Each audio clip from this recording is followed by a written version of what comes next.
Assalamualaikum. Mari kita simak tausiah dari Ustadz Umar Mita tentang merenungi diri dari kematian. Assalamualaikum warahmatullahi wabarakatuh. Innal hamdalillah wassalatu wassalamu ala Rasulillah wa ala alihi wa sahbihi wa man tabi'ahum bi ihsan ila yaumil qiyamah. Bapak dan Ibu yang semoga Allah rahmati dan Allah berkahi, ikhwan dan akhwat yang semoga Allah rahmati dan Allah berkahi pula.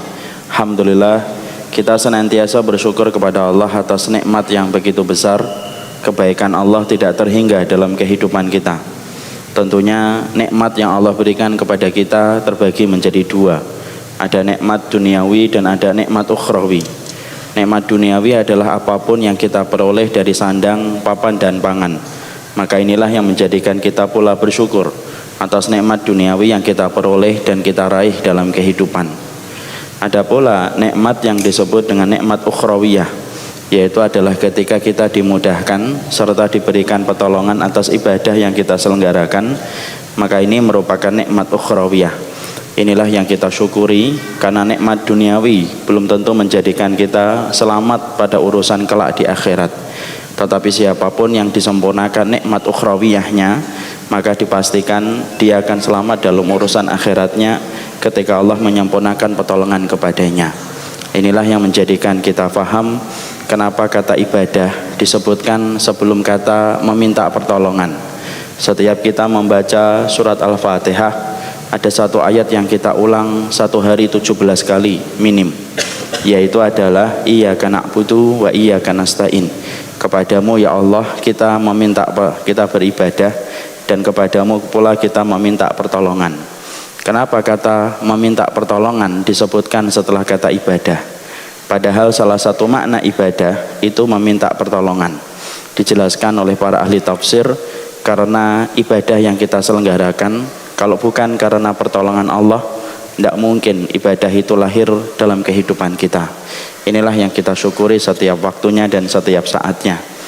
Kita juga bersyukur pada kesempatan hari ini kita berjumpa dan bersua secara langsung. Sebelumnya tidak pernah kita bertemu secara face to face. Sedikit bahasa Inggris ya, karena di Kota Pare. Walaupun bisanya cuma face to face ya. Setelah sekian lama kita tidak pernah bertemu secara face to face ataupun online, tapi kita hari ini bertemu secara langsung. Nikmat inilah yang Allah berikan kepada kita. Walaupun ini merupakan malam yang terakhir saya berada di kota Kediri. Kota ini membuat saya jatuh cinta walaupun 2 hari baru datang ke sini. Jadi insya Allah moga-moga antum diberikan keberkahan, diberikan kebaikan sebagaimana pula kita di tempat yang lainnya. Ikhwan yang semoga Allah rahmati dan Allah berkahi. Sesungguhnya pembicaraan kita dan tema yang akan kita selenggarakan pada kesempatan hari ini memang sesuai dengan pertemuan kita yang terakhir, yaitu tema penutup. Dan kita bicara tentang penutup kehidupan, yaitu adalah kematian. Karena tidak ada nasihat yang paling baik kecuali nasihat yang kita peroleh dari kematian. Maka saya akan membuka dengan sebuah penjelasan yang disampaikan oleh Abdullah At-Tusturi rahimahullahu ta'ala, yang dinukil oleh Imam Al-Qurtubi dalam kitabnya At-Tadhkirah li Ahwalil Mauta wa Umuril Akhirah. Pada kitab itu Abdullah At-Tusturi beliau itu berkata, sesungguhnya manusia yang senang dan tidak terlalu berat memandang kematian terbagi menjadi 3 kelompok. Jadi orang yang senang memandang kematian itu 3 kelompoknya. Yang pertama yaitu adalah kelompok orang kafir, yang mereka memandang kematian itu remeh dan tidak terlalu memberatkan diri memandang kematian. Makanya mereka melakukan olahraga ekstrim apapun yang membuat mereka tidak pernah takut melakukan olahraga itu, bukan karena mereka siap mati dan penuh dengan amal solih, tetapi sesungguhnya mereka tidak tahu apa yang menunggu mereka ketika mati, sampai mereka berpikir bahwasanya kematian itu ringan dan tidak perlu direpotkan dengan memikirkan beban yang berat dalam kematian. Antum melihat ya, banyak orang kafir ini kalau kita buka YouTube melakukan olahraga ekstrim yang konsekuensinya itu nyawa. Ada yang naik sepeda di puncak gunung, ada yang menjatuhkan dirinya dari puncak ketinggian dengan seutas tali, ada yang terjun pakai papan skateboard, macam-macam itu. Seakan-akan mereka tidak takut untuk mati. Bukan mereka tidak takut untuk mati, ternyata mereka tidak tahu apa yang menunggu mereka ketika mati, sampai akhirnya mereka merasa senang dan enjoy memandang kematian.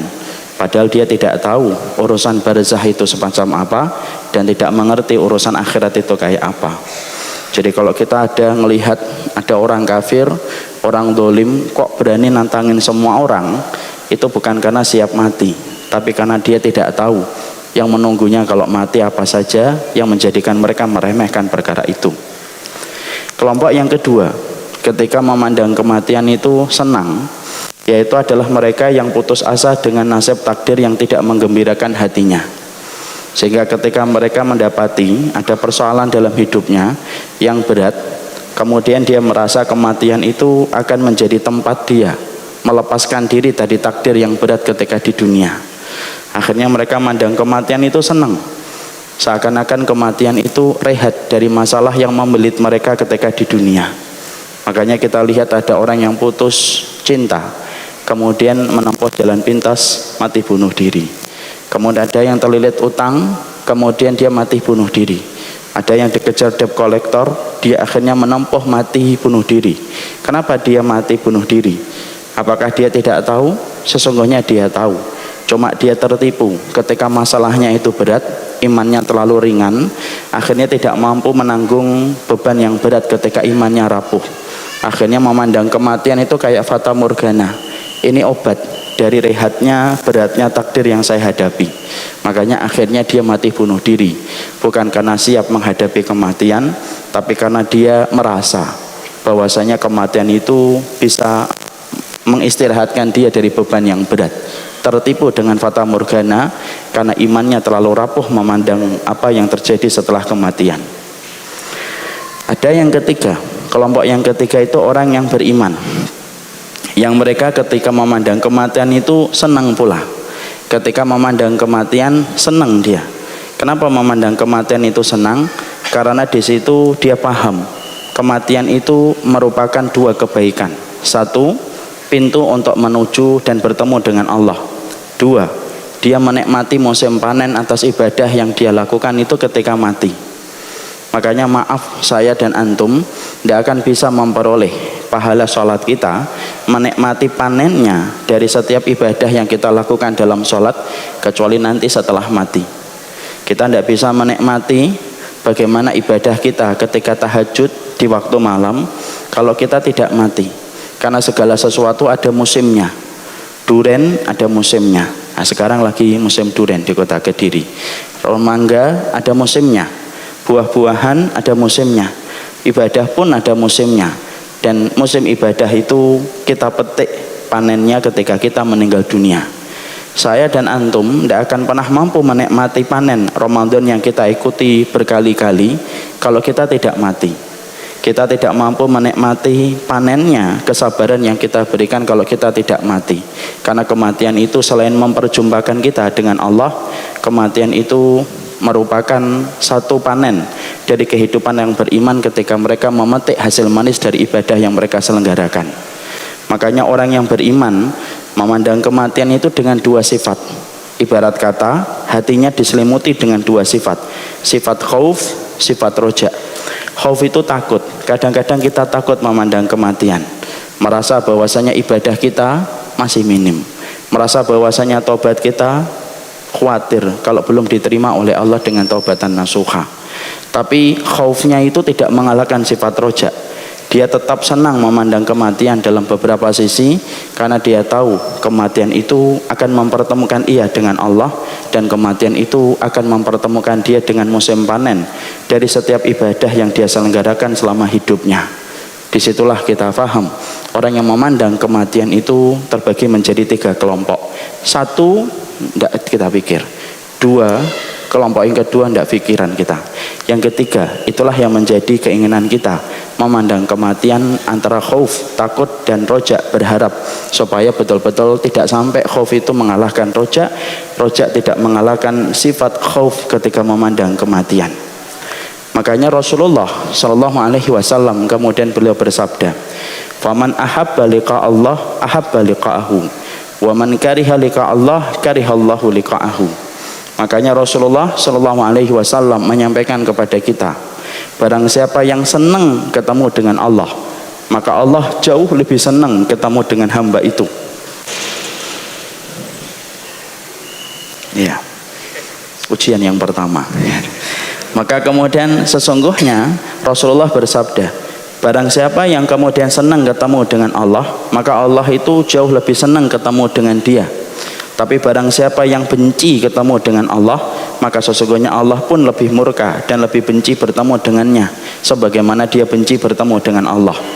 Di situ kita menjumpai ternyata orang yang senang ketemu dengan Allah, dia menabung harapan dan menabung sebuah keinginan. Allah akan senang ketemu dengan dia, sebagaimana Allah itu mendapati hamba itu senang ketemu dengan Allah. Inilah yang menjadikan kita ingin memiliki sifat bagaimana kita senang ketemu dengan Allah, karena menanamkan sebuah kondisi hati yang bisa menjadikan kita senang memandang kematian itu tidak gampang dan tidak mudah. Karena dunia membuat kita cenderung senang kepada dunia dan pernik-perniknya. Setan selalu menarik kita supaya kita senang dengan apa yang kita peroleh dalam urusan dunia. Makanya senang pada kematian itu harus dilatih dengan sebuah latihan dan terapi ilmu, sampai betul-betul kita senang bertemu dengan Allah, supaya Allah pun senang bertemu dengan kita. Dan itulah harapan kita. Antum bisa bayangkan, antum ketika senang ketemu dengan Khalik itu lebih senang ketemu dengan kita. Dan apakah ada keberuntungan yang lebih besar daripada keberuntungan seorang makhluk ketika dia pulang ke sisi Allah? Allah lebih senang ketemu dengan dia daripada dia senang ketemu dengan Allah. Saking besarnya keberuntungan yang semacam ini. Saya akan sampaikan satu riwayat untuk menggambarkan bahwasanya Allah itu senang ketemu hambanya ketika hamba itu senang ketemu dengan Allah. Ada seorang sahabat dalam satu riwayat Abu Dawud, ada seorang sahabat itu bernama Abdullah bin Haram. Abdullah bin Haram ini merupakan bapak dari Jabir bin Abdullah. Jabir bin Abdullah ini merupakan satu sahabat di antara 7 sahabat yang banyak meriwayatkan hadis dari Rasulullah. Ada Jabir, ada Ibnu Umar, Ibnu Abbas, Sa'id al-Khudri, Nu'man bin Bashir, ada Aisyah radhiyallahu anha. Maka itu merupakan nama-nama sahabat yang paling banyak meriwayatkan hadis dari Nabi. Salah satu di antara 7 orang yang paling banyak meriwayatkan hadis dari Nabi itu adalah Jabir bin Abdullah. Jabir bin Abdullah ini punya bapak namanya Abdullah bin Haram. Maka Abdullah bin Haram itu sepuh dan tua. Tetapi Abdullah bin Haram itu senang dengan jihad, menegakkan kalimat Allah. Walaupun beliau sudah tua dan sepuh, yang secara hukum pandangan syariah beliau itu sudah kena mendapatkan dispensasi hukum untuk tidak berjihad karena kondisi tua dan sepuhnya. Tapi beliau selalu meminta kepada Rasul supaya diberikan izin untuk ketemu, supaya diberikan izin untuk berjihad. Karena beliau tahu salah satu di antara puncak amalan Islam itu adalah berjihad. Nabi mengizinkan karena memang tidak bisa dibendung keinginan sahabat ini untuk selalu membantu Nabi menegakkan kalimat Allah. Sampai akhirnya dalam satu peperangan Abdullah bin Haram ini akhirnya gugur dan meninggal dunia. Maka ketika dia meninggal dunia, kita harus paham, orang musyrik itu kalau mendapati muslim mati dimutilasi, karena orang musyrik itu bencinya sama Islam itu luar biasa. Makanya apa yang dilakukan di Rohingya itu bagian dari representasi orang musyrik kalau sudah membunuhi kaum muslimin. Semacam itu gaya mereka dari dulu. Makanya Hamzah ketika meninggal dunia disobek perutnya, dicari jantungnya, semacam itu. Asim bin Sabit ketika meninggal dunia kemudian diancam akan dikerok kepalanya untuk dijadikan tempat minum khamr. Itulah orang musyrik dari dulu. Maka kemudian Abdullah bin Haram itu ketika beliau meninggal dunia secara fisik mengenaskan. Kalau kita membaca dalam keterangan kitab sirah, kita akan menjumpai Abdullah bin Haram itu sampai kupingnya hilang, hidungnya rusak parah. Maka Jabir bin Abdullah yang melihat bapaknya gugur dengan kondisi yang semacam itu, fitrahnya manusia tetap sedih. Kemudian Jabir bin Abdullah itu iktizal, dia kemudian agak menepi dari keramaian manusia, dan beliau diam meneteskan air mata. sedih, wajar. Maka kemudian Nabi memanggil Jabir bin Abdullah, sini, ta'al, sini wahai Jabir. Kemudian beliau mendekati Rasulullah Shallallahu Alaihi Wasallam. Kemudian Nabi bersabda kepadanya, ala ukhbiruka ma qalallahu li abika. Kamu pengen tahu nggak apa yang Allah sedang bicarakan kepada ayahmu ketika ayahmu sudah meninggal dunia, ruhnya sampai ke langit. Dan kamu pengen tahu nggak apa yang sedang dibicarakan oleh Allah? Kemudian Jabir bin Abdullah berkata, bala ya Rasulullah, saya pengen tahu ya Nabi, perkara apa yang sedang dibicarakan Allah kepada ayahku. Maka kemudian Nabi menjawab, ma kallamallahu ahadan illa mi wara'i hijabin wa kallama abaka kifahan. Wahai Jabir, kamu harus tahu ya, Allah itu kalau mengajak bicara kepada setiap ruh yang telah meninggal dunia, Allah tidak mengajak bicara kecuali di belakang hijab, di belakang sater, di belakang penutup, maka tidak bicara langsung. Tapi ketika Allah itu menyambut ayahmu Abdullah bin Haram, maka Allah itu mengajak bicara secara langsung, kifahan. Kifahan itu face to face, wajhan biwajihin, wajah. Maka kemudian Allah itu berkata kepada Abdullah bin Haram, disambut dan diajak bicara, Masya Allah, tamanna alayya u'tika, kamu minta apa? Aku kasih, kata Allah. Padahal saat itu Abdullah bin Haram sudah mendapatkan surga. Maka Abdullah bin Haram kemudian berkata, antuhyani fa'uqtalu fika saniatan. Kalau boleh saya meminta ya Allah, maka kemudian hidupkan saya sekali lagi supaya saya gugur dalam peperangan, merasakan kembali mati di peperangan. Saking nikmatnya mati dalam medan peperangan itu. Allah kemudian bersabda, Allah kemudian berfirman, innahu sabaqa minni innahu la yurja'un. Sesungguhnya ketetapan takdir yang telah aku tetapkan, setiap yang mati aku tetapkan tidak balik dalam kehidupan dunia. Lalu kemudian Allah meminta kembali kepada Abdullah bin Haram, tamanna alayya u'tika, minta apa? Aku kasih. Kemudian akhirnya Abdullah bin Haram itu berkata, fa'ablik man wara'i, sampaikanlah berita dan kondisiku sekarang ini kepada orang setelahku, dari anak-anakku, keluargaku, sahabat-sahabatku, tentang nikmat yang engkau berikan kepadaku. Maka Allah kemudian membayar kontan, cash. Allah turunkan surat Ali Imran. Allah kemudian menyampaikan di dalam ayat itu, wala tahsabannal ladzina qutilu fi sabilillahi amwat bal ahya'un inda rabbihim yurzaqun. Jangan kamu mengira orang yang mati di dalam peperangan itu terbunuh, tetapi mereka hidup di sisi Allah dalam kondisi dikasih rezeki oleh Allah. Kisah ini memberikan faedah kepada kita. Kenapa Allah menyambut Abdullah bin Haram? Seni pinggian luar biasanya. Sa'ad bin Mu'ad ketika meninggal dalam perang Khaybar, Aras sampai berguncang ketika menyambut Sa'ad bin Mu'ad. Seorang sahabat masuk Islam umur 30, kemudian meninggal umur 38, hanya 8 tahun menikmati iman, tapi ketika meninggal dunia itu mengguncangkan arusnya Allah. Kenapa Abdullah bin Haram disambut oleh Allah langsung, kifahan, wajah dengan wajah disambut langsung oleh Allah, diminta apa saja permintaannya dan akan dikabulkan oleh Allah. Semua itu menyampaikan kepada kita, siapapun yang senang akan ketemu dengan Allah, maka Allah lebih senang ketemu dengan dia. Tapi siapapun yang benci ketika akan bertemu dengan Allah dan dia membenci kematian, maka Allah akan lebih benci untuk ketemu dengan orang yang memandang benci kematian. Makanya yang kita khawatirkan al-wahan, hubbud dunya, cintanya sama dunia itu menjadikan takut mati. Orang mukmin memandang kematian bukan benci. Orang mukmin memandang kematian antara khauf dengan roja, antara takut dengan harapan. Disitulah akhirnya kita paham, ternyata mencintai kematian itu harus dilatih dengan ilmu, ditanamkan dengan keyakinan, kumpul sama orang solih, kajian tiap waktu.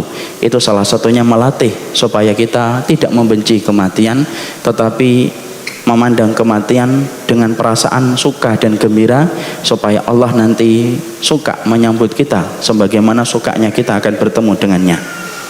Dan itulah yang menjadikan kita akhirnya memilihkan tema merenung dari kematian, yaitu kita bicara tentang kematian. Kita ingin tahu tentang bagaimana sifat kematian. Karena kalau manusia dan masyarakat muslim secara umum, rata-rata kalau mereka memandang kematian hanyalah sederhana, proses tertutupnya mata dan tercabutnya ruh dari jasad, itu tok, tidak lebih daripada itu. Padahal kematian itu tidak sederhana yang kita sering bayangkan. Memang kematian itu dicabutnya ruh dan tertutupnya kemudian mata ketika meninggal dan terbujur kaku di alam barzah. Tapi banyak sekali komponen-komponen ilmu yang berdasarkan kepada riwayat yang disampaikan oleh Rasulullah dan disampaikan pula oleh Allah yang harus kita mengerti tentang kematian dengan berbagai macam keterangan-keterangan yang mengikutinya. Makanya kita hari ini akan membicarakan satu persatu poin-poin penting yang berkaitan tentang kematian supaya kita paham, supaya kita ngerti.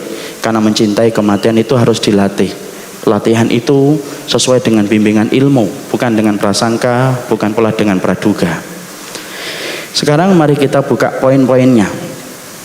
Poin yang pertama, kita bicara dulu sifat kematian itu semacam apa.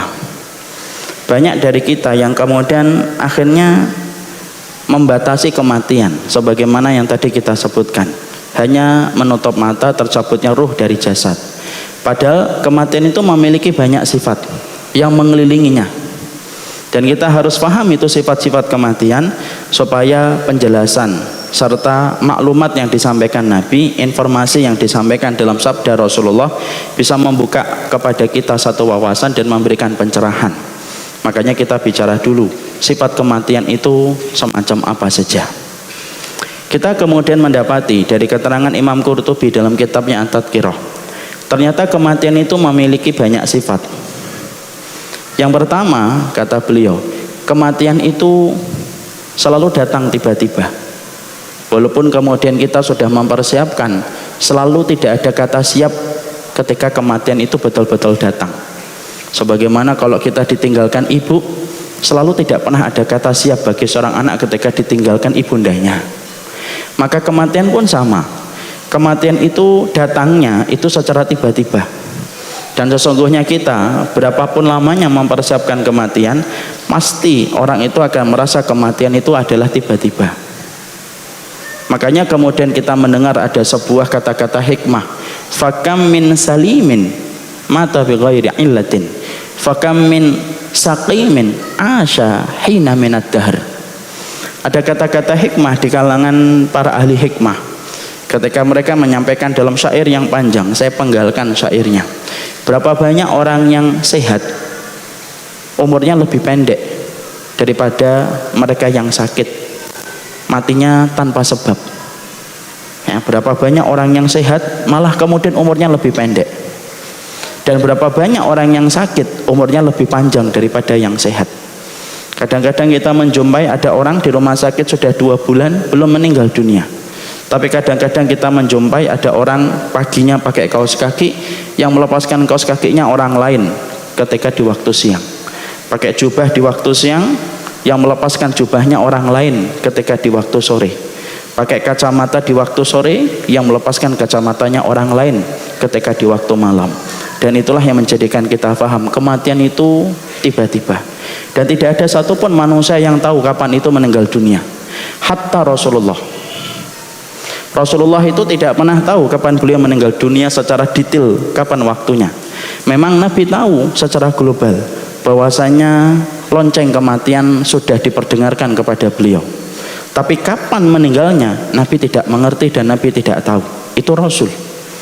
Kalau kemudian lonceng-lonceng kematian itu apakah Nabi sudah tahu? Tahu. Contohnya surat An-Nasr ketika diturunkan kepada Rasul, maka beliau mengatakan, "Nu'iyat ilayya nafsi." Lonceng kematianku telah diperdengarkan oleh Allah ketika turunnya surat An-Nasr. Makanya antum pahami ya ayat yang pertama, "Idza jaa nasrullah wal fath." Kalau sudah datang pertolongan Allah dan kemenangan. Kenapa itu menunjukkan dekatnya ajal Rasul? Ikhwan, kalau Nabi sudah ditolong, kalau Nabi sudah dimenangkan, berarti tugasnya Nabi sudah selesai. Kalau tugas sudah selesai, berarti beliau tugasnya tinggal balik kepada sisinya Allah. Makanya surat An-Nasr ketika diturunkan, Nabi mengetahui beliau sudah dekat dengan kematian. Itu secara umum. Tetapi secara detail Nabi tidak pernah tahu kapan beliau itu akan meninggal dunia. Makanya kalau kita membaca dalam riwayat yang panjang dalam Ashabus Sunan, kecuali Ibnu Majah, kita mendapati bahwasanya Nabi ketika meninggal pun tidak ada yang menyadari bahwasanya meninggal itu pada hari Senin.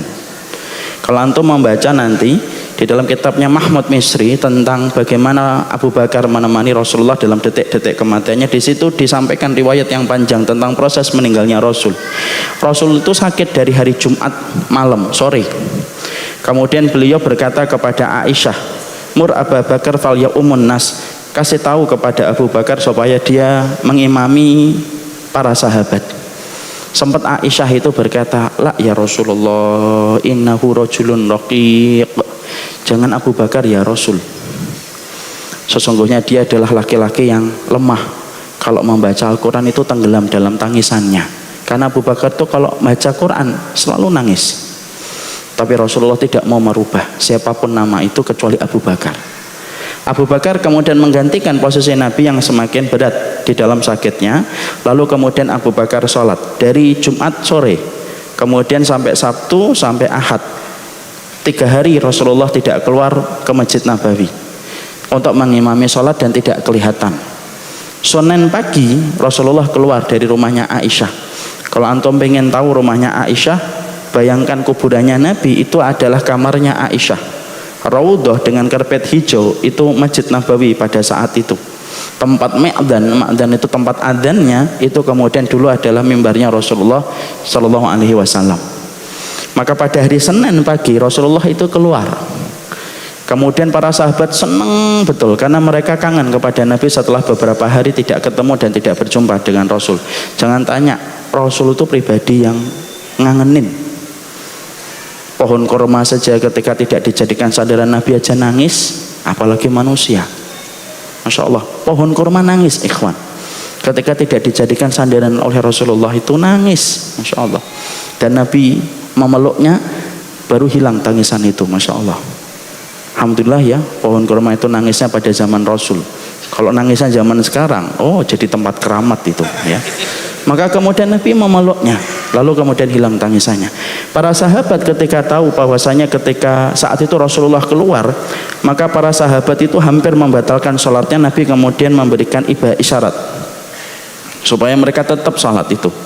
Kemudian Abu Bakar dalam satu riwayat sempat mundur, kemudian ditahan oleh Rasulullah dan kemudian Rasulullah sholat di belakang Abu Bakar. Sampai kemudian selesai sholat, kemudian semua para sahabat senang menyambut Rasul. Kemudian Abu Bakar juga senang melihat Rasulullah sudah mulai sembuh. Karena Rasulullah itu justru meninggalnya ketika kondisinya agak membaik, merasa agak membaik. Sabtu dan Ahad beliau berat dan tidak keluar dari rumah, tapi hari Senin itu justru merasa baik. Makanya kadang-kadang kita jumpai kan ada orang yang siklusnya ketika meninggal kayak gitu. Masuk ke ICU tidak meninggal, sudah membaik keluar ICU 1-2 hari meninggal dunia. Kayak lampu itu kalau mau mati apa yang terjadi? Terang, lebih terang dia, tapi setelah itu mati. Rasulullah SAW saat itu membaik, sampai kemudian kita menjumpai Abu Bakar ketika melihat Rasulullah sudah membaik, maka beliau meminta izin untuk ketemu dengan salah satu istrinya di pinggir kota Madinah. Karena istrinya Abu Bakar 4, ada salah satu istri yang ditempatkan beliau di pinggir kota Madinah. Dan selama 2 hari beliau tidak menjenguk istri itu karena tugas yang diberikan Nabi untuk menjadi imam sholat. Makanya kalau antum tanya, kenapa Abu Bakar ketika meninggalnya Nabi itu datangnya setelah para sahabat ramai? Kan rumahnya dekat dengan Rasul. Nah, ini jawabannya. Saat itu Abu Bakar meminta izin. Ya Rasulullah, saya harus datang ke ini. Ketika melihat Rasulullah sudah mulai sehat. Dan Abu Bakar itu merasa bahwasanya duhur Senin Rasulullah itu akan ngimamin sholat. Makanya kemudian saat itu Masya Allah kondisinya semacam itu. Rasulullah pun tidak tahu bahwasanya hari itu memang ditakdirkan beliau untuk meninggal dunia. Beliau masuk ke rumah, kemudian tiduran di atas pangkuan Aisyah. Semakin berat pada saat itulah sakratul maut kemudian sudah mulai datang. Semakin berat sampai kemudian dia sempat melihat Abdurrahman itu bersiwak. Kemudian Rasulullah melihatin siwak gitu. Kemudian Aisyah itu paham suaminya melihat siwak itu karena pingin siwak. Ya Rasulullah, engkau pengen siwak itu ya Rasulullah. Sembari Rasulullah itu matanya ngelihat Abdurrahman gitu. Lalu kemudian Rasulullah diambilkan siwak oleh Aisyah, kemudian dipegang tangannya, disiwakkan kepada Rasulullah. Keadaan semakin berat. Rasulullah meminta tembikar tanah yang di dalamnya ada air. Kemudian Rasulullah masukkan tangannya, beliau usap wajahnya berkali-kali. Sembari kemudian beliau mengatakan, Allahumma inna lil mauti lasakaratun. Ya Allah, ternyata setiap kematian itu memiliki satu perihal yang bernama sakaratnya. Makanya di atas pangkuan itu sampai akhirnya Rasulullah itu meninggal dunia. Di situ ikhwan kita menjumpai Nabi pun tidak tahu kapan orang itu meninggal, kapan beliau itu akan meninggal dunia secara detailnya. Nabi tahu bahwasanya secara umum beliau dekat dengan kematian, tapi detailnya kapan meninggal itu tidak ada. Makanya kalau ada orang yang mengada-ngada, menepuk dada dan berkata saya tahu kapan matinya saya, jam berapa dan detik kapan, pastikan omongannya dusta. Kalau kata orang Jawa, dobol kayak orang semacam itu. Karena tidak ada orang yang tahu gitu semacam itu. Makanya kemudian Rasulullah itu tidak ngerti. Dan akhirnya kemudian betul-betul Rasulullah itu meninggal pada hari Senin. Yaitu kemudian menjelang zuhur. Makanya kemudian Abu Bakar datang, lalu kemudian mendapati betul-betul Rasulullah itu meninggal dunia. Ketika dibuka kain yang menutupi wajah Nabi, dicium itu kemudian keningnya Rasulullah, sembali beliau berkata, ya Allah ya Rasul, engkau ini meneduhkan hidup dan matimu, dan tidak mungkin Allah mematikan engkau dua kali ya Rasulullah. Disitulah baru Umar bin Khattab tahu kesalahan yang dia lakukan ketika dia menyangka Nabi akan dihidupkan kembali. Disitulah kita paham poin yang pertama, tidak ada yang tahu Pak kematian itu. Makanya dari poin ini penting untuk kita ketahui, jangan suka mengkait-kaitkan omongan orang sebelum mati dengan kejadian ketika meninggal dunia. Itu termasuk yang tidak benar. Misalkan misalkan ada yang meninggal antum nih hari ini, kemudian kadang-kadang kita suka mencocok-cocokkan omongannya. Oh kemarin dia itu ngomong pengen pulang, ternyata itu sinyal dari dia kalau dia itu pengen meninggal dunia. Enggak Pak, dia ketika ngomong pengen pulang itu ya karena pengen pulang, bukan karena dia merasa itu akan meninggal dunia. Kita kadang-kadang mendapati orang meninggal hari ini, ternyata beberapa hari yang lalu dia ngomong, saya kok pengen makan soto ya. Oh ternyata itu soto terakhir yang dia minta. Tidak ada. Kalau sudah tahu mau meninggal dunia ngapain minta soto? Kan nggak ada. Itu namanya dicocok-cocokkan Pak. Kalau bahasa ilmunya itu ilmu cocokologi, dicocok-cocokkan gitu. Oh ternyata dia kemarin itu minta tiwul, itu tiwul yang terakhir. Enggak lah, tidak ada yang tahu tentang kematian. Dan jangan suka menyebutkan tentang itu, karena sesungguhnya tidak ada yang tahu tentang kematian seseorang, karena sesungguhnya kematian itu datangnya tiba-tiba.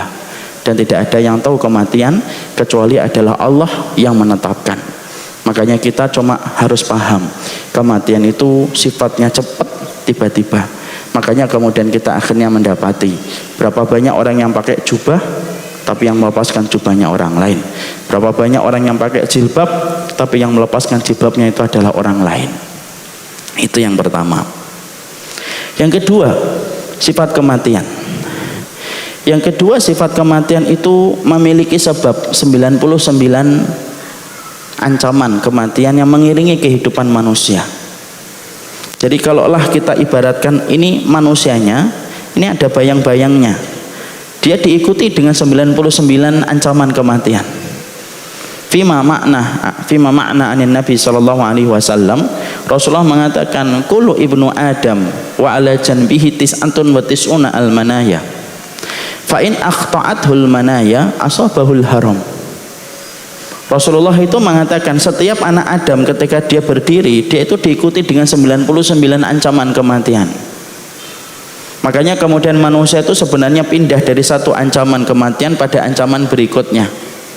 Dan kita kemudian memiliki 99 ancaman kematian dalam kehidupan kita.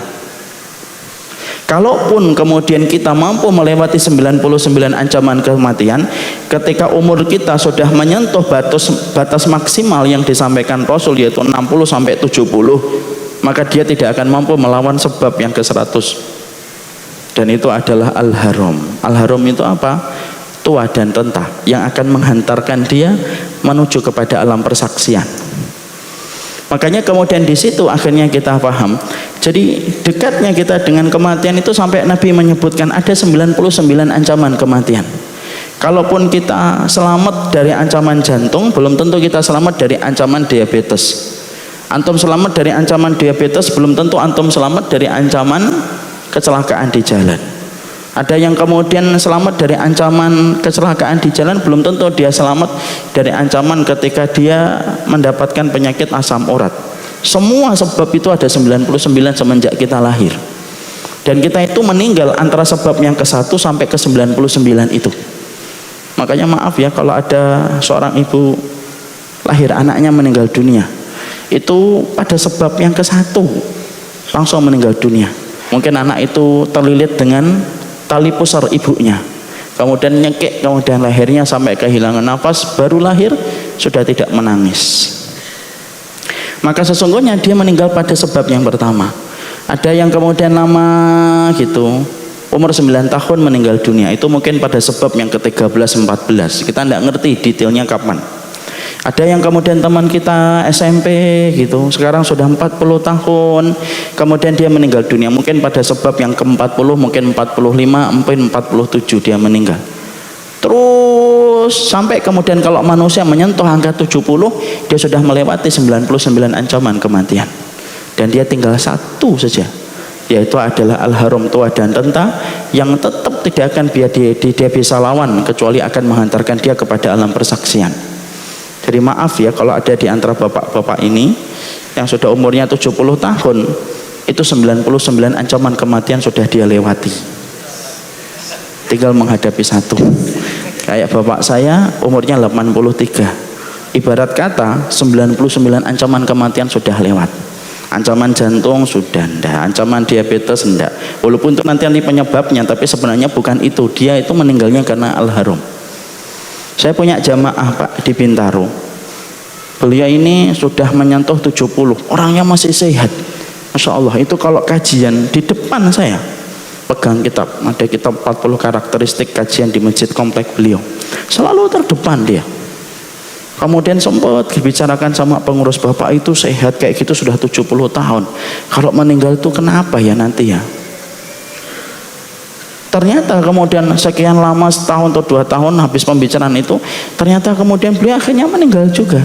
Dan meninggalnya apa? Bukan jantung, bukan diabetes, bukan asam urat, tapi meninggalnya adalah ketika habis sholat maghrib, beliau pulang sebentar, tiba-tiba ada motor anak muda berandalan kenceng tanpa lampu, nabrak beliau ketika pakai sepeda, langsung meninggal di tempat. Itulah kematian, kita tidak pernah tahu. Makanya sebabnya itu ada 99. Antum misalkan datang ke dokter didiagnosa jantung sehat Pak, diabetes normal, asam urat normal, jangan kemudian kita merasa bebas dari kematian. Tidak ada, kita tinggal nanti pindah dari ancaman itu ke ancaman berikutnya. Makanya kemudian ada sebuah kisah nyata. Isya.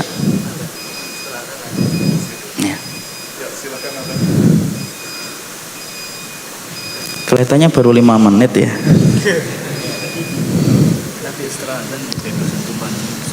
Oke, habis adzan. Kita lanjutkan Bapak-bapak sampai besok pagi ya.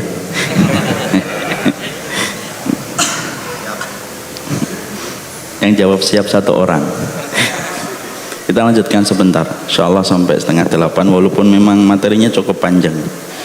Yang kedua, itulah yang kita dapatkan. Makanya poin yang kedua, sifat yang kedua, poin yang pertama, di situ saya pernah mendapati satu berita nyata. Jadi berita yang kemudian saya baca di salah satu portal berita. Mungkin antum pernah ingat, memori antum tentunya tidak lupa kejadian kecelakaan pesawat Sukhoi yang menabrak Gunung Putri di daerah Bogor. Tahukah kita bahwasanya pesawat itu sebenarnya direncanakan untuk melakukan uji coba terbang beberapa kali dalam hari itu. Ternyata naas pada penerbangan yang pertama mengalami kecelakaan. Maka kemudian di situ ternyata banyak penumpang yang asalnya sudah direncanakan untuk menaiki pesawat itu pada penerbangan uji coba yang pertama, di shift yang pertama. Tapi ternyata banyak calon-calon penumpang yang tidak jadi naik. Ya, karena memang penerbangan flight pertama itu diisi dengan para pejabat dan lain sebagainya yang punya koneksi tentang penerbangan.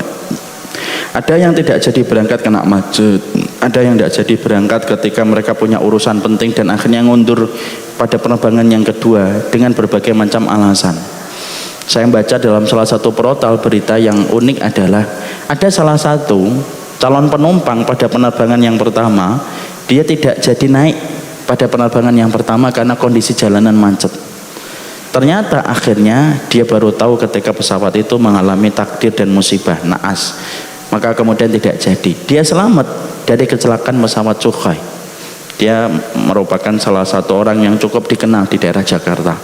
Ternyata beberapa bulan kemudian ada kabar beliau meninggal dunia kena serangan jantung. Di situ kita paham kan, sebenarnya beliau diselamatkan dari ancaman pesawat Sukhoi, tapi ternyata beliau tidak selamat pada ancaman penyakit jantung yang beliau dapatkan. Disitulah kita paham sebenarnya manusia itu hanya berpindah dari satu ancaman kepada ancaman berikutnya, dari satu ancaman kepada ancaman berikutnya. Dan ingat, saya dan antum memiliki 99 ancaman kematian, dan kita hanya pindah dari satu ancaman kepada ancaman berikutnya. Itu yang kedua. Yang ketiga, kita harus memahami. Yang ketiga yang harus kita kemudian paham, sesungguhnya kematian itu ada hubungan erat dengan rezeki. Ini termasuk di antara pelajaran akidah yang nanti kita akan dapatkan. Karena banyak orang yang memisahkan antara kematian dengan rezeki, seakan-akan tidak ada hubungannya dan tidak ada koneksinya. Salah. Sesungguhnya kematian itu punya koneksi yang kuat dengan rezeki, sebagaimana rezeki itu punya koneksi yang kuat dengan kematian. Makanya Nabi pernah menyebutkan tentang sifat rezeki, bahwasanya Nabi berkata, rezeki itu akan datang kepada dirimu sebagaimana kematian itu akan datang kepada dirimu. Apa yang kita pahami dari sifat yang ketiga, kematian? Saya dan antum tidak akan pernah dimatikan oleh Allah dan diwafatkan sampai kemudian rezeki kita disempurnakan oleh Allah. Makanya ketika kita bicara kematian, maka kematian itu menjadikan kita ini tenang. Ketika kita paham sifat kematian itu tidak akan dimatikan kita sampai sempurna kematian yang kita, sampai sempurna rezeki yang kita peroleh. Makanya orang kalau memahami ini tenang hidupnya, tidak perlu nyenggol yang haram, tidak perlu nyenggol yang syubhat, dan tidak perlu nyenggol hal-hal yang kemudian dibenci oleh Allah. Kenapa? Karena dia tahu kematian itu ada kaitannya erat dengan yang dinamakan dengan rezeki. Nabi sampai beliau bersabda, la yamuta ahadun hatta yastawfiya rizquha. Tidak akan mati seseorang itu sampai rezeki yang paling terakhir yang dia dapatkan itu dia peroleh, baru dia dimatikan oleh Allah. Makanya dalam asar dari Hasan al-Basri rahimahullahu ta'ala, sampai Hasan al-Basri itu mengatakan dan menceritakan, setiap orang itu didatangi oleh malaikat maut seharinya 3 kali, sembari malaikat maut itu membawa catatan rezeki orang itu. Kalau catatan rezekinya masih ada, ditinggal, nanti datang yang kedua. Tetapi Hasan al-Basri tidak menceritakan detail kapan 3 waktu ketika malaikat maut datang untuk memeriksa catatan rezeki kita. Kalau yang kedua masih ada, ditinggal lagi, kemudian datang yang ketiga. Makanya kita hari ini masih hidup, duduk di sini, ya karena rezeki kita masih ada. Makanya kemudian ada sebuah riwayat untuk menjelaskan tentang masalah ini. Ada sebuah tulisan dari seorang ulama ketika menjelaskan tentang sifat kematian, bahwasanya kematian itu tidak akan disempurnakan sampai kita mendapatkan rezeki secara sempurna. Yaitu adalah kisah nyata. Ada seorang ulama yang kemudian beliau itu kemudian sedang jalan, tiba-tiba mendengar suara teriakan minta tolong. Ternyata suara teriakan minta tolong itu datang dari sumur. Kemudian beliau mendekat kepada sumur itu dan ternyata ada orang. Diselamatkan kemudian orang itu, dan ketika diselamatkan sampai ke atas, basah kuyup orang itu. Kemudian setelah agak tenang, orang itu meminta segelas air. Ada air enggak? Ada. Ulama itu berusaha mencarikan air. Setelah kemudian dapat air, diminum sama orang itu sampai habis. Lalu kemudian orang itu kemudian ditanya sama ulama yang menyelamatkan, kok bisa Bapak kejebur sumur, gimana ceritanya? Orang itu kemudian mengingat-ingat, oh iya, kenapa saya bisa kejebur sumur? Dia bangkit dari duduknya, kemudian mendekat kembali ke bibir sumur, kepleset, kejebur lagi. Yang kedua kalinya ketika kejebur langsung meninggal dunia. Dan ketika meninggal dunia, maka kemudian akhirnya ditarik ke atas dan akhirnya kemudian dikuburkan. Sang ulama itu menyampaikan dalam salah satu kitabnya, beliau mengatakan, ternyata Allah itu ngirimkan saya kemudian sampai jalan mendekati bibir sumur itu karena Allah pingin supaya saya menyempurnakan rezeki kepadanya yang terakhir. Rezekinya apa? Segelas air. Ketika orang itu sudah mendapatkan rezeki segelas air, baru kemudian dia diwafatkan dan dimatikan oleh Allah setelah segelas air itu dia dapatkan. Di situ kita belajar, Pak, orang yang hari ini nyenggol yang haram, nyenggol yang syubhat, pikiran kita itu sederhana. Segitunya perkara dunia sampai kemudian dia nyenggol yang haram dan nyenggol yang syubhat. Padahal kalau rezeki dia itu 1 miliar, walaupun dia tidak nyenggol yang haram, tidak akan mati dia sampai 1 miliar itu dia dapatkan.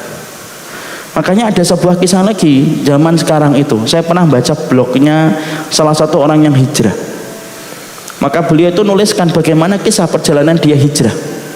Dan ketika dia hijrah itu asalnya ketika dia itu profesinya dalam sesuatu yang haram. Maju mundur untuk meninggalkan profesi itu. Sampai kemudian akhirnya dia itu mendapatkan sinyal hidayah dari Allah. Karena Allah itu mengirimkan sinyal hidayah kepada kita setiap waktu. Cuma hati kita yang gagal merespon setiap sinyal hidayah. Ketika kemudian orang itu mendapatkan orang tuanya tiba-tiba jatuh koma, maka dia langsung karena berbakti sama orang tuanya, dia ngajukan cuti. Dia ingin menunggu bapaknya dalam proses komanya itu. Ditunggu bapaknya ketika koma. Dan tiba-tiba kemudian bapaknya bangun dari koma, masih lemah betul. Ngobrol sebentar. Dan ketika kemudian ngobrol sebentar, bapaknya minta es krim 1 condong. Es krim, Pak. Dia bergegas nelpon kemudian dokter meminta supaya kemudian apakah boleh dia memberikan es krim itu. Dokter menjawab di ujung telepon, kasih aja, Pak. Nanti segera saya akan pergi ke sana. Dan ternyata kemudian dia akhirnya menyuapin es krim 1 contong itu kepada bapaknya. Disuapin itu, habis 1 contong habis. Setelah itu sempat kemudian ngobrol walaupun masih lemah, tiba-tiba ngedrop lagi keadaannya sampai koma dan akhirnya meninggal dunia. Yang menarik kejadian itu menjadikan beliau betul-betul menyadari tentang rezeki. Akhirnya beliau itu pindah dan hijrah. Beliau tinggalkan itu pekerjaan haram yang sebelumnya beliau itu masih maju mundur untuk meninggalkan. Beliau kemudian berkata di blognya, blog itu salah satu halaman di internet. Kemudian dia menyampaikan di blognya itu, kalaulah ayah saya rezeki yang paling terakhir itu es krim, dan ketika dia sedang koma dibangunkan dulu oleh Allah, bangun ente, es krimnya belum. Dan ternyata kemudian setelah bangun kemudian disempurnakan es krim itu sampai 1 contong itu kemudian habis, baru dimatikan oleh Allah. Kemudian beliau berkata, lu kalau es krim 1 contong aja dikasih dan tidak luput, beliau menjadikan saya ragu untuk meninggalkan yang haram. Sampai saya itu menikmati profesi saya yang haram itu apa? Ditinggalkan, Pak. Di situ kita paham akhirnya apa? Kematian itu mengajarkan akidah kalau kita paham. Makanya disitulah sifat yang ketiga, rezeki kita itu yaitu nanti yang terakhir. Nanti kalau habis ini ada bapak-bapak, habis ini makan lele Lamongan, nanti jam 10 batok-batok 3 kali meninggal, cegukan 2 kali, ya berarti rezeki terakhirnya lele. Kalau ada di antara kita yang kemudian habis minum es jeruk kemudian setelah itu meninggal, berarti kemudian ya terakhirnya itu es jeruk. Tapi yang jelas adalah tidak usah khawatir, rezeki kita itu sudah dijamin, Pak. Makanya kemudian tidak perlu kita ragu meninggalkan yang haram, karena tidak akan dimatikan kita sampai rezeki kita disempurnakan oleh Allah. Itu yang ketiga. Sifat kematian yang keempat, poin yang pertama, yaitu sifat kematian. Yang keempat itu apa sifat kematian? Yang keempat, sifat kematian itu memiliki sakaratul maut. Semua orang merasakan sakaratul maut. Yang tidak merasakan sakaratul maut cuma satu, orang yang mati syahid di jalan peperangan ketika membela kalimat Allah. Yajidu ahadukum kamasil qarsah, orang yang meninggal dalam peperangan itu sebagaimana digigit semut. Makanya orang yang mati syahid, kata Nabi, tidak ada penduduk surga yang pengen balik ke dunia padahal di dunia itu miskin, kecuali satu, orang yang meninggalnya mati syahid. saking indahnya mati syahid. Tapi selain orang yang mati syahid, semuanya merasakan sakaratul maut. Makanya Rasulullah pun merasakan sakaratul maut. Makanya saya pernah mendengar satu video dari salah satu ustadz mengatakan Rasul itu tidak merasakan sakaratul maut. Saya mencintai beliau karena Allah, tapi video itu salah. Rasul merasakan sakaratul maut. Makanya sakaratul maut itu kita harus paham. Sebelum kita membahas sakaratul mautnya Nabi, sakaratul maut itu apa sih Ustaz? Sakaratul maut itu sakarat rasa sakit yang didapatkan sebelum menjelang kematian. Itu namanya sakarat. Dan Rasulullah itu sakaratul mautnya itu 2 kali sakaratul maut orang biasa. Ya. Makanya kemudian kita mendapati Rasulullah itu sampai berkali-kali mengatakan Allahumma inna lil mauti la sakaratun. Sampai ketika Ibunda Fatimah masuk ke rumahnya Aisyah saat itu ngelihat Rasulullah itu nangis. Rasulullah memberikan isyarat supaya Ibunda Fatimah itu mendekatkan kupingnya ke mulutnya Rasul. Kemudian tambah nangis Ibunda Fatimah. Nabi ketika melihat Ibunda Fatimah tambah nangis karena beliau putri yang paling beliau cintai. Kemudian Rasulullah memberikan isyarat supaya Ibunda Fatimah kembali mendekatkan kupingnya. Dibisikkan yang kedua. Setelah dibisikkan yang kedua, barulah Ibunda Fatimah mencoba tersenyum di antara isak tangisnya. Ketika sudah meninggal Rasulullah, Ibunda Aisyah nanya, yang dibisikkan Nabi apa yang membuatmu menangis? Yang dibisikkan Nabi apa ketika membuatmu tersenyum? Kemudian Ibunda Fatimah menjawab, Rasulullah itu berbisik pada bisikan yang pertama, la karba ala abiki ba'da hadzal yaum. Sudah, jangan nangis, jangan sedih wahai Fatimah. Tidak ada lagi kesulitan yang dirasakan oleh ayahmu setelah hari ini. Di situ saya paham, berarti Rasulullah kemungkinan hari itu meninggal dunia. Yang dibisikkan yang kedua, Rasulullah mengatakan innaki min ahli aqrabu minni luhuqan. Kamu adalah keluargaku yang paling cepat nyusul aku nanti. Dan ternyata betul. Siapa putrinya Rasulullah yang paling cepat nyusul Rasulullah? Ibunda Fatimah. Tapi Rasulullah merasakan sakaratul maut, merasakan. Makanya kemudian Nabi itu sakitnya 2 kali, sakitnya apa ya? Makanya sakaratul mautnya 2 kali, sakaratul mautnya orang biasa. Imam Qurtubi menjelaskan kenapa Nabi sakaratul mautnya itu 2 kali orang biasa. 1, supaya memberikan pelajaran bagi umatnya. Kalau Nabi yang paling aku cintai aja sakaratul maut, apalagi antum yang bukan Nabi, bukan Rasul. Yang kedua, kenapa Nabi sakaratul mautnya itu 2 kali orang biasa? Karena Nabi mendapatkan balasan puncak tertinggi ketika di surga. Makanya surga tidak pernah dibuka kecuali yang mengetoknya pertama kali adalah Rasulullah. Makanya sakaratul maut itu ada, Pak. Dan sakitnya itu berat. Makanya orang yang sakaratul maut itu kenapa kok nggak bisa teriak-teriak gitu? Sakitnya berlapis-lapis. Makanya akhirnya diem dia. Paling-paling apa? Antum lihat kalau sakaratul maut itu, kalau diem gini biasanya air mata di sini. Kenapa enggak ngomong ya Ustadz? Loh, kalau ngomong masih bisa ngomong, itu logikanya masih belum kalah dengan rasa sakitnya. Makanya bisa ngomong, aduh, sakitnya itu belum mengalahkan logika berpikir. Antum ketika ada yang batu ginjal atau tiba-tiba sakit, kok masih bisa aduh, itu karena sakitnya masih bisa di logika, nggak mengalahkan logika orang. Tapi sakaratul maut sakitnya itu berlapis-lapis, sudah mematikan logika sampai mengatakan aduh, itu nggak bisa. Pernah nggak antum dapat yang orang sakaratul maut aduh? Nggak ada, diem mereka itu. Dan kalau diajak ngomong biasanya bu itu nangis di sini. Sakitnya luar biasa. Makanya tidak ada itu sakaratul maut itu kayak kemudian di sinetron gitu. Di atas pangkuan istrinya, istriku nanti jaga anak-anak ya, jaga rumah, jadilah istri yang solihah. Mati, enak banget kalau ngomong kayak gitu. Tidak ada yang kayak gitu. Makanya kemudian sakaratul maut itu berat. Makanya dinamakan sakarat. Makanya sampai kemudian kita mendapati Ibunda Aisyah itu berkata, ma kuntu akhbit, saya itu gibtah dulu. Gibtah itu iri. Kalau saya melihat ada orang kok matinya kelihatannya gampang ya, kok kelihatannya tek mati, Saya iri dan ingin dimatikan kayak gitu. Tapi setelah aku melihat bagaimana Rasulullah itu meninggal di atas pangkuanku, aku tidak pernah lagi gibtah kepada orang yang mati tampaknya mudah. Kenapa? Karena aku tahu bagaimana beratnya kematian yang sejatinya. Setelah melihat Rasulullah itu meninggal di atas pangkuanku. Makanya Masya Allah sakratul maut itu berat betul. Sakrat itu belum, nanti intinya sakratul maut itu menuju kepada naza.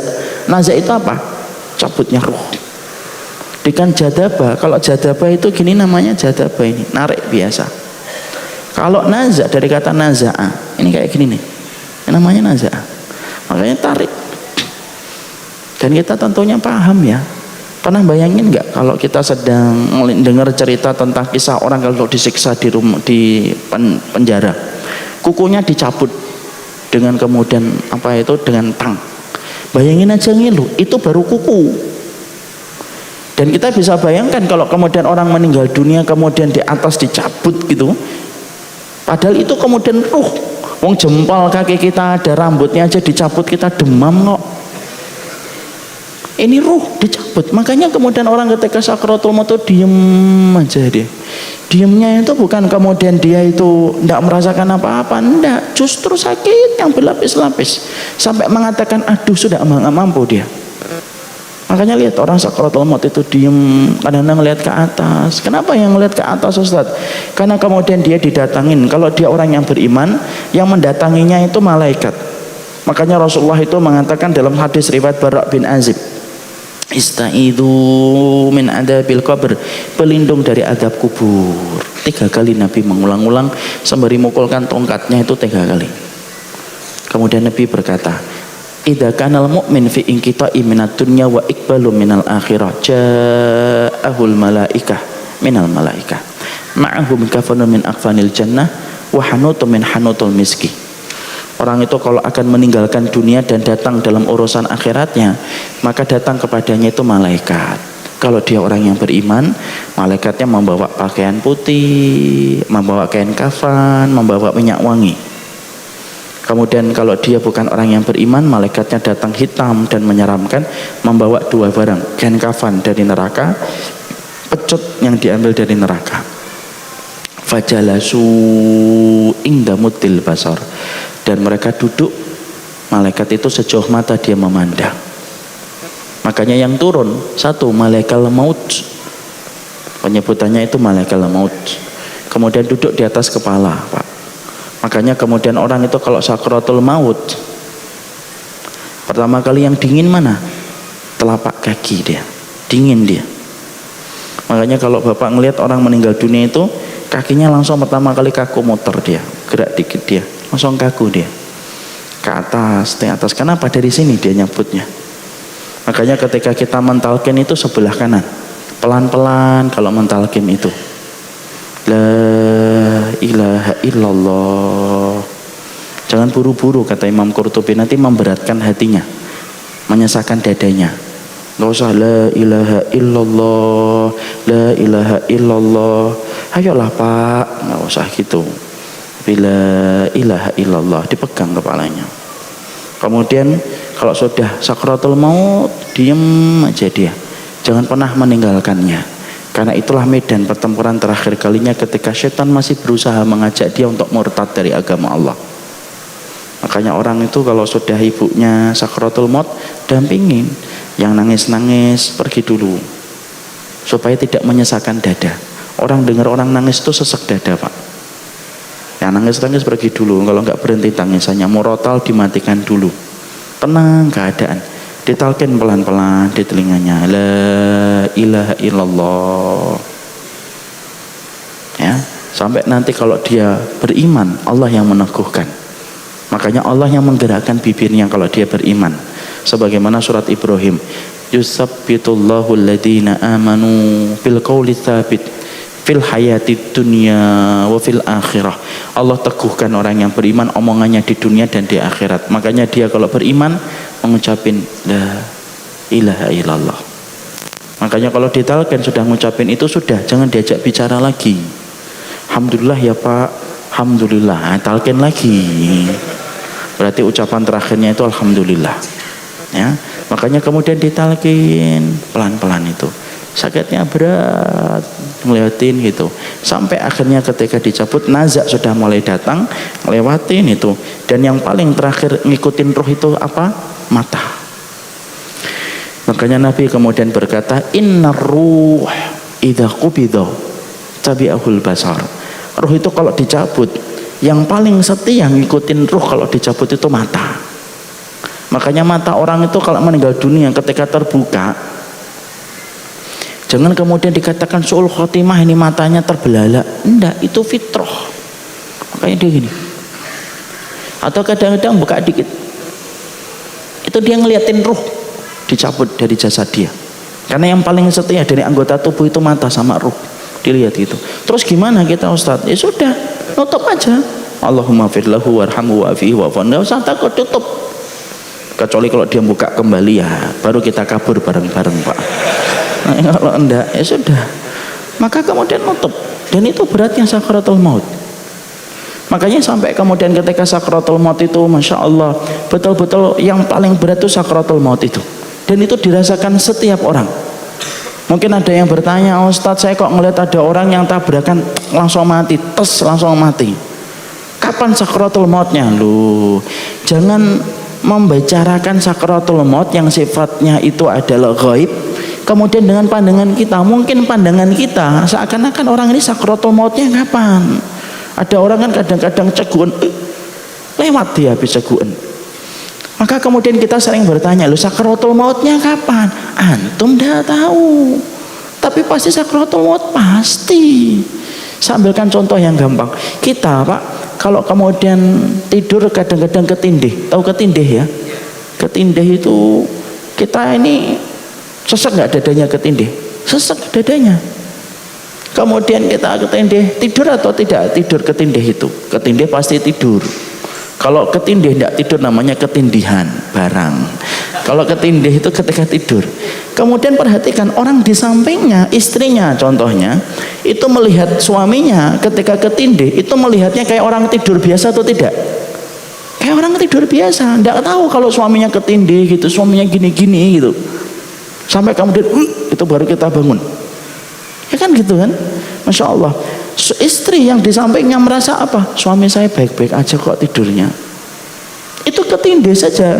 Banyak orang yang di sekitar kita, anak kita di kanan, suami istri kita di kiri, anak kita yang ketiga di kaki, itu tidak tahu kalau kita ketindih. Itu baru ketindih Pak. Gambaran sakaratul maut itu kayak gitu. Mata kita ini sering nipu, merasa bahwasanya loh orang ini kok sakaratul mautnya kapan? Antum tidak ngerti. Sebagaimana orang tidak ngerti ketika saudaranya sedang ketindih. Makanya gambaran sakaratul maut itu pasti dirasakan itu. Dan yang paling berat nazaknya, itu yang paling berat. Makanya kalau orang sudah sakaratul maut itu sudah tidak usah diajak bicara, talqin aja di sebelah kanannya ini, pegang kepalanya pelan-pelan gitu. Dan kita harus paham ketika mentalkin itu pelan-pelan, yang lembut, sampai betul-betul kita berdoa semoga kemudian diberikan husnul khotimah yang mudah. Tapi disitulah kita paham sifat kematian yang keempat itu pasti punya sakaratul maut. Kita ini cuma beda waktu Pak. Orang tua kita yang sudah meninggal dunia mengambil waktu lebih cepat untuk merasakan sakaratul maut, tapi pasti sakaratul maut itu datang. Kemudian yang kelima, sakaratul maut itu kemudian kematian itu yang kelima sifatnya apa? Kematian itu sehidup seakhirat satu kali. Tidak ada orang yang kemudian mati sampai 2 kali, tidak ada. Sehidup seakhirat matinya 1 kali. Orang kalau sudah mati, sudah tidak akan lagi mati lagi. Tidak ada lagi kematian setelah kematian yang pertama. Karena sesungguhnya setiap orang ketika mereka sudah meninggal, ketika merasakan pintu kematian itu sehidup seakhirat 1 kali. Makanya nanti ketika dia mendapatkan nikmat ketika dikubur ataupun mendapatkan azab ketika dikubur, tidak mati. Makanya sampai orang di dalam neraka pun Allah tidak pernah mensifati mati. Allah cuma mengatakan apa? La yamutu fiha wala yahya. Dia tidak mati, tidak hidup. Kalau mati penduduk neraka enak, sejenak dia istirahat dari siksa. Oh tidak ada kok. Makanya kemudian kita membaca dalam hadis yang panjang, ada sebuah hadis panjang gitu. Ketika Allah mengumpulkan manusia nanti di padang mahsyar, maka kemudian Allah itu memanggil makhluknya, yang dipanggil itu al-maut. Ainal maut? Mana kematian itu? Datang kematian itu kepada Allah. Karena maut itu kematian, sebagaimana karena maut itu makhluk, sebagaimana hidup itu makhluk. Maut datang kepada Allah, diserupakan dengan sebagaimana domba yang gemuk oleh Allah. Kemudian Allah penggal kepala kematian itu. Makanya semenjak Allah memenggal kematian, kata khalidina fiha diterapkan. Makanya penduduk neraka itu sampai minta mati aja tidak bisa. Ya Allah, matikan saya. Tidak muluk-muluk dia, tidak minta surga dia. Dia tidak muluk-muluk minta surga, cuma minta satu, matikan ya Allah. Itu pun tidak dimatikan oleh Allah. Itulah penduduk neraka. Kenapa? Semenjak Allah menyembelih kematian, semenjak itu kata khalidina fiha diterapkan. Makanya orang mati itu sekali saja Pak, seumur hidup, seumur akhirat. Tidak ada lagi kemudian kematian yang kedua, yang ketiga, yang keempat, tidak. Bahkan kalaupun ditakdirkan masuk surga tidak pernah mati, ditakdirkan masuk neraka tidak pernah mati selama-lamanya. Setiap kemudian dia seksanya sampai menyentuh dia dengan kematian, kulitnya diganti dengan kulit yang baru. Masya Allah ya, dalam surat An-Nisa itu kita harus paham ya Pak, kenapa Allah itu kalau nyiksa penduduk neraka itu dikatakan setiap kulitnya itu kemudian kulitnya sudah habis, kulamana dijat juluduhum, kemudian ketika kulitnya habis diganti dengan kulit yang baru. Kenapa api neraka itu tidak pernah nyentuh tulang sampai kemudian tulang itu gosong, tapi cukup kulit itu habis diganti kulit yang baru? Para dokter kulit menyampaikan ilmunya Pak, karena kalau manusia terbakar itu yang paling sakit adalah ketika api itu menyentuh kulit. Kenapa? Kulit ini jutaan syaraf terkumpul di kulit Pak. Kalau sudah habis tinggal tulang, sakitnya sudah tidak terlalu berat, sakitnya tidak terlalu perih. Allah tidak pernah membiarkan api neraka untuk membakar tulang. Kalau kita melihat dalam surat An-Nisa tadi yang saya bacakan, setiap kulit habis badal juludan ghairah haliyadukul adab, diganti dengan kulit yang baru supaya dia merasakan adab yang pedih. Makanya tidak pernah mati. Kenapa? Ketika mau mati kulitnya baru lagi, bakar lagi, kulit mau ini ganti kulit yang baru. Makanya kehidupan itu hanya memiliki satu kematian, sehidup seakhirat satu kali mati, dan itu memiliki sakaratul maut, dan ada proses nazaknya, dan itulah yang kita jumpai. Kemudian yang berikutnya, yang ke-6, sifat kematian itu akan memindahkan kita ke alam barzakh. Karena sesungguhnya dia pintu memindahkan kita ke alam barzakh itu dengan kematian. Kenapa disebut dengan barzakh? Kalau kita merujuk kepada surat Al-Mu'minun ayat yang ke-100, disebutnya barzakh itu karena tembok yang tebal yang tidak mampu ditembus itu barzakh. Makanya tidak ada Pak kejadian ruh itu balik ke dunia, mendatangi kembali rumahnya. Karena kalau ada ruh yang bisa balik ke rumahnya, berarti penamaan alam dengan alam barzakh itu batal ketika masih ada ruh yang bisa balik. Makanya ruh itu dia akan berpindah ke alam barzakh, dan dikatakan barzakh itu tembok yang tebal yang tidak mampu ditembus, itu namanya barzakh. Tidak ada Ustaz kisah dan riwayat bahwasanya roh itu balik, tidak ada. Balik ke rumahnya gitu. Nanti sedih Pak, ternyata rumahnya dijual. Loh, kok dijual ya? Nah, terus pada pindah kemana? Tidak ada. Makanya kalau sudah meninggal, dia pindah ke alam barzakh. Dan alam barzakh itu alam yang tidak bisa ditembus. Ada nggak ruh bergentayangan Ustaz? Tidak ada ruh bergentayangan. Dan kalau kita sampai mengatakan itu, maaf ya, berarti kita secara tidak langsung menuduh Allah itu tidak mengurus ruh ketika telah meninggal dunia. Padahal yang menggenggam semua ruh itu Allah. Tapi ada kok orang mati bunuh diri, malamnya kelihatan lagi orang yang mati bunuh diri itu setan. Karena setan itu bisa menyerupai wajah manusia. Sekali-kali kita bahas itu alam setan nanti sekali-kali oleh kemudian Ustadz di sini. Setan itu bisa menyerupai apa saja Pak. Makanya kemudian kalau setan itu wujudnya kepada manusia, itu setan yang menyerupai wajah manusia. Tidak ada ruh bergentayangan, tidak ada. Makanya gambaran hantu itu tidak ada kan. Gambaran hantu itu orang setiap bangsa itu kan beda-beda. Kalau orang Amerika pakai jas putih, giginya runcing, Dracula. Kalau orang Cina lompat-lompat. Kalau ada kertas kuning di sininya berhenti. Yang paling ngenes itu Indonesia, ngesot sama kemudian lompat-lompat kemudian pakai kemudian itu karena imajinasi. Tidak ada ruh bergentayangan itu. Tapi ada kok orang yang kemudian dikatakan oleh Rasul itu ada, yaitu adalah nafsul mu'min mu'allaqatun baina sama'i wal ardi bidainihi hatta yuqda dainuhu.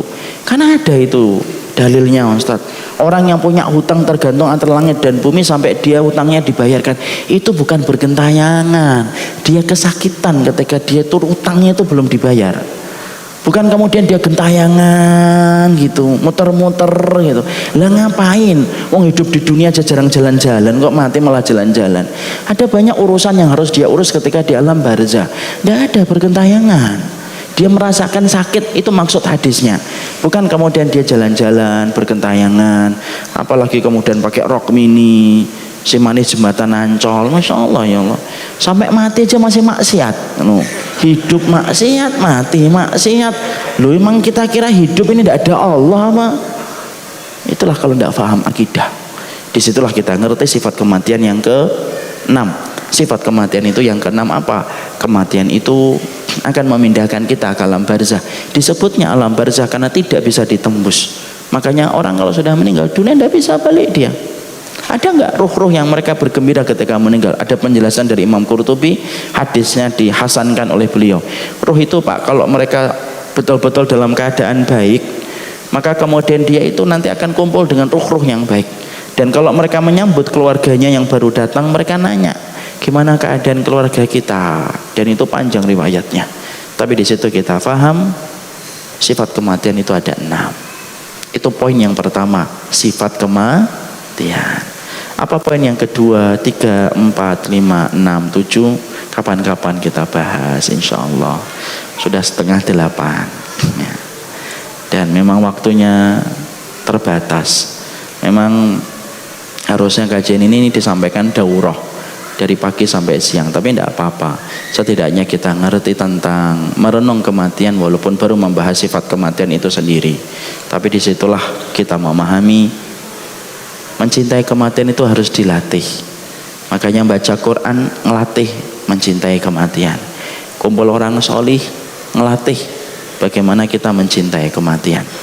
Karena siapapun yang senang ketemu dengan Allah, Allah lebih senang akan ketemu dengan dia sebagaimana dia senang bertemu dengan Allah. Barakallahu fikum. Kapan-kapan sifat kematian itu biar dijelaskan sama Ustadz Rifki insyaallah. Ada sebuah kitab yang boleh dijadikan rujukan dalam masalah ini Pak. Moga-moga ada yang mau membahasnya, yaitu kitab At-Tadhkirah. Pembahasannya bagus, runut, dan akhirnya kita akan paham banyak persoalan kematian yang selama ini luput dari perhatian kita. Semoga kita termasuk orang yang gembira melihat kematian dan kemudian tidak membenci kematian sebagaimana orang yang lemah iman ketika membenci kematian. Barakallahu fikum. Ini yang dapat saya sampaikan. Ini kalau kita lanjutkan ya sampai subuh juga belum tentu selesai karena panjangnya pembahasan tentang kematian. Tapi cukuplah ini menjadi pembahasan kita, setidaknya Bapak paham, Ibu mengerti. Kematian itu ternyata harus dipelajari. Bukan hanya masalah sholat yang dipelajari, bukan hanya haji yang dipelajari, hatta urusan matinya kita pun harus kita belajar dengan sunnah dan petunjuk yang disampaikan Rasulullah Sallallahu Alaihi Wasallam.